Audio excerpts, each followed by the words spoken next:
All right, so let's talk about the red blood cell production itself, the process in the red bone marrows. So the process of production is called erythropoiesis, and it occurs in the bone marrows in adults.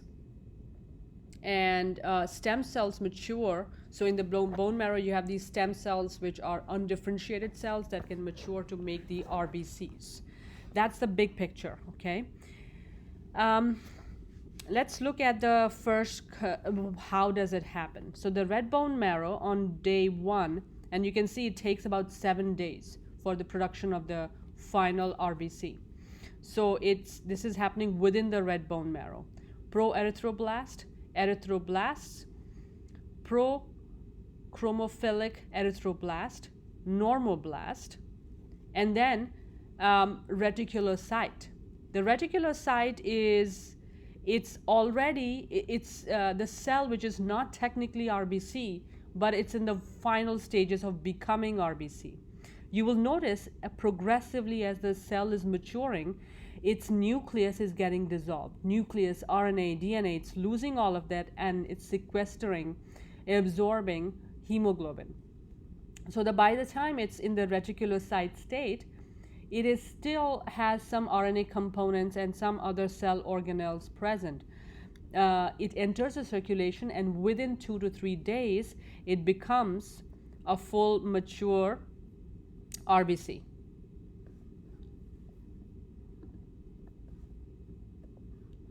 Okay, now what is the process? So you can also see within the red bone marrows, you could also be forming basophilic cells, and other white blood cells are also produced in the similar way.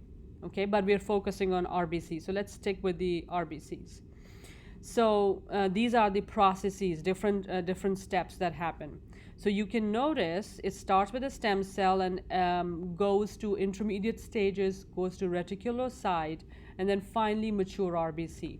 Mature RBC, as we have already discussed, will have excessive component of hemoglobin in it, and every other feature for it is, for example, its nucleus, its RNA, DNA components would all be lost at that point. They will be specialized for hemoglobin transfer.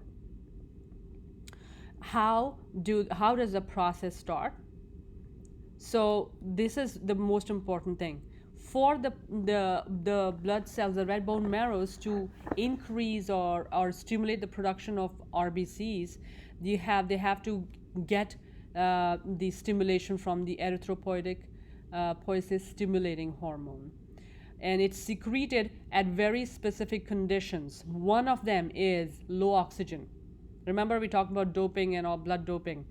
When there's low oxygen, automatically RBC production is going to go up, and it can also cause. It could also be caused because of some disease. For example, if the lungs are not getting enough oxygen. So even in those cases, the RBC production is going to go up. Another thing to remember about RBC production, if there is anemia or blood loss, that can also lead to RBC production.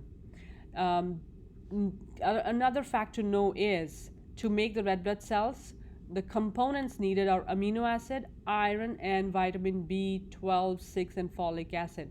If these elements are not present, these components are not present, the erythropoiesis production will be slowed down, and that is pernicious anemia. This is not the blood loss anemia. It is anemia because the body is not producing enough RBCs.